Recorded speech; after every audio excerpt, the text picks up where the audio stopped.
Well, I finally got the cages cleaned up, but I am just going to use new ball bearings because these things are, you know how I usually clean them on the towel here?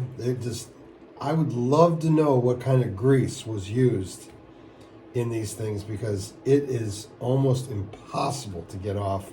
It's going to be much easier to just use some brand new ones. And it took me about an hour, even after a day of soaking these in the solvent. It still took me about an hour to get them as clean as they are, which is not, I will say, 100%, but it's good enough.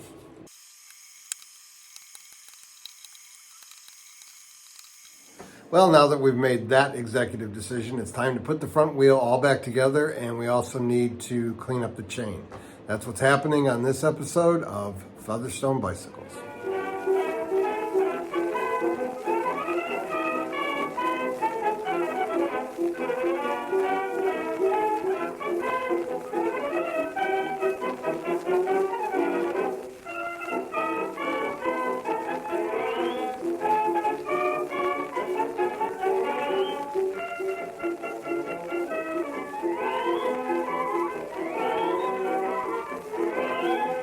So we'll grease these up with some good quality marine grease that hopefully the next person 60 years from now who does this doesn't run into the same incredible trouble that I had.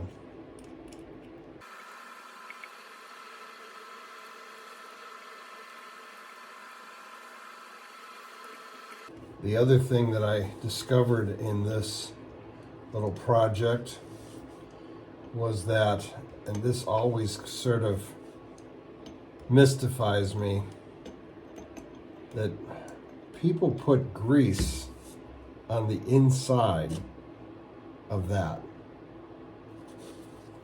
This metal is not touching that metal. Now I understand you want to put a little thin film on here to prevent rust, but you do not put gobs and gobs of grease in there. But for some reason, they do.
Together, it's running smooth, a little bit of play.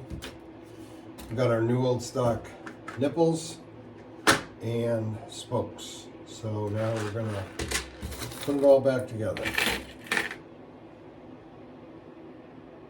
Got the valve stem hole down here.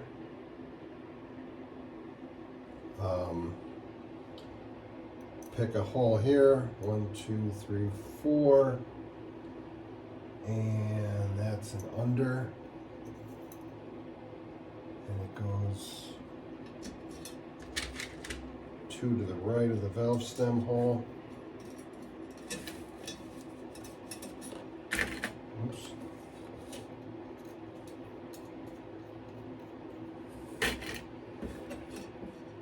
So 1, 2, 3, 4.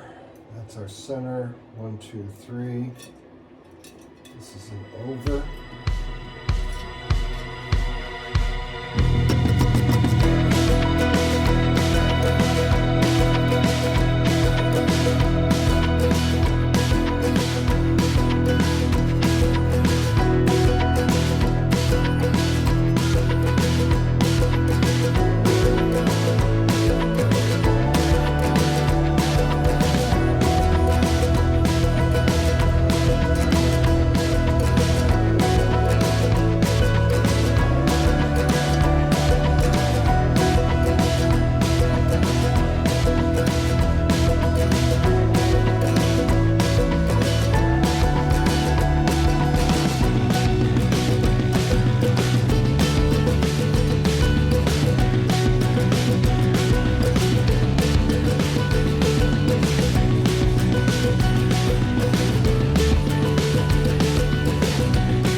Kept on running into a problem when I got all of the unders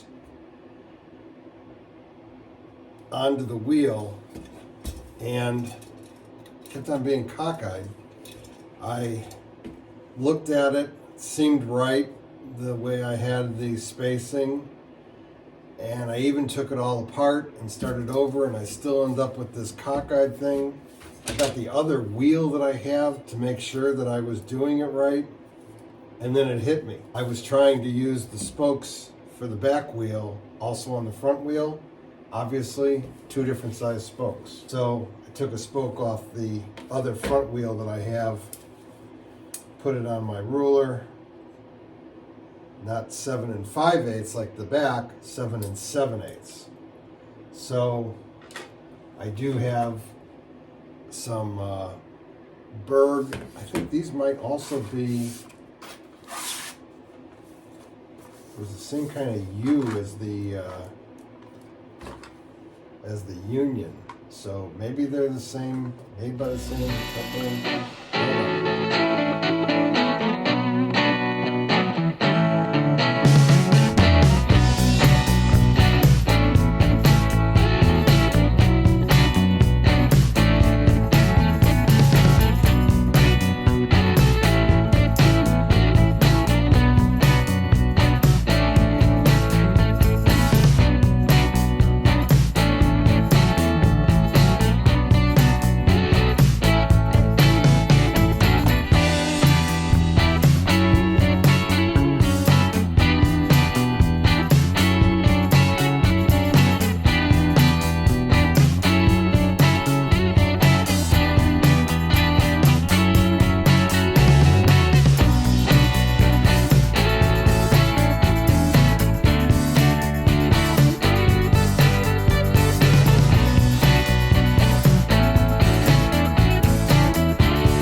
Right size spokes in, the next step is to tighten all of them to the same length, which again we use the end of the spoke thread as a guide. So we're going to tighten all the nipples until the spoke threads disappear.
see it on the camera, but even after switching to 7 7/8 inch spokes, I was still having some problems and I couldn't figure it out. But while it was on the truing wheel, I sort of looked and I saw that some of the spoke threads were sticking way up and past the end of the spoke nipple. So I took those out and realized that they were 7 5/8. So someone, not me, but someone way in the past at the bike shop had put 7 5/8 inch spokes into the 7 7/8 inch package. I finally got it all figured out. So now, finally, I'm going to put the new rim strip on.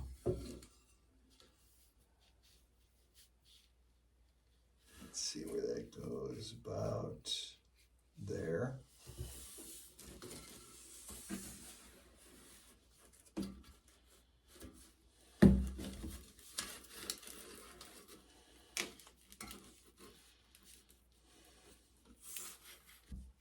And the next thing I'm going to do, just because this is a brand new tire and it's a small wheel, I'm going to heat it up a little bit.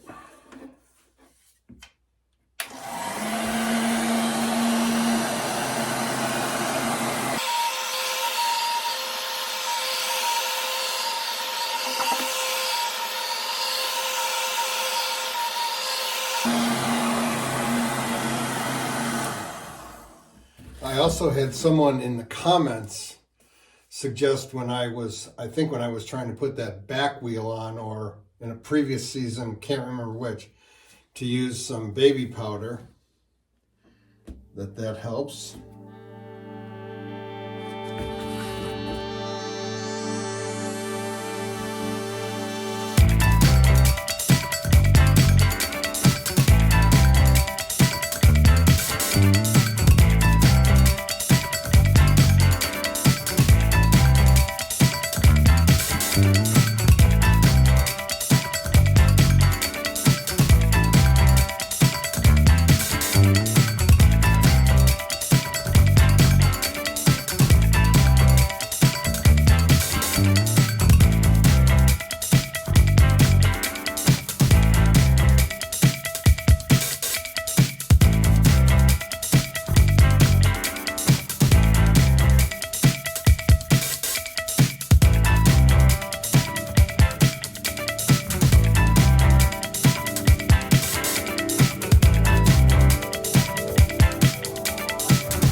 One last step, I'm going to put some of the Meguiar's Hot Shine on there, since I got the talcum powder all over it.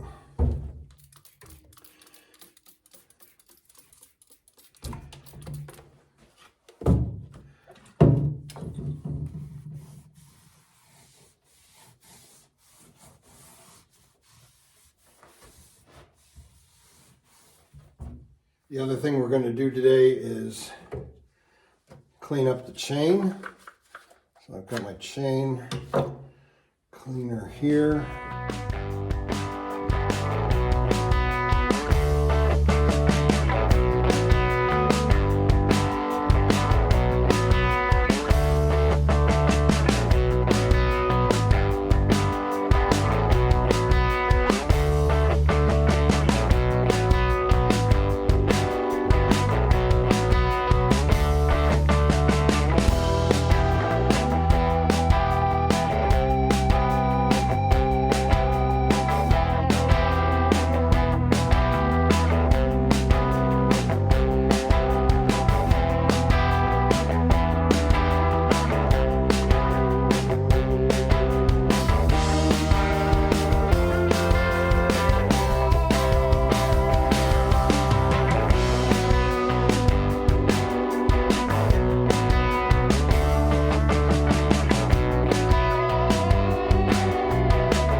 cleanup in the parts washer,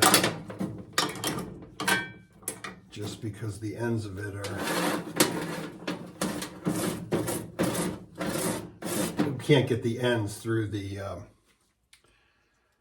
chain cleaner when you're doing it manually. That tool is meant to be used while it's on the bike and you're pedaling it all the way around, but that's not my situation right now.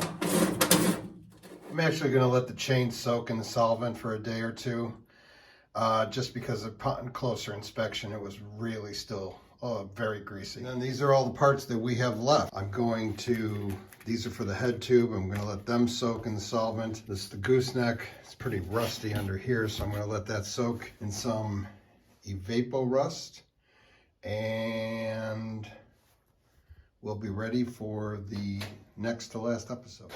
I also did receive in the mail the basket and the bell and the streamers, as well as the bracket that the reflector fits into in the back of the... That's going to do it for this episode. Thanks for sticking with me, and hope to see you next time on Featherstone Bicycles.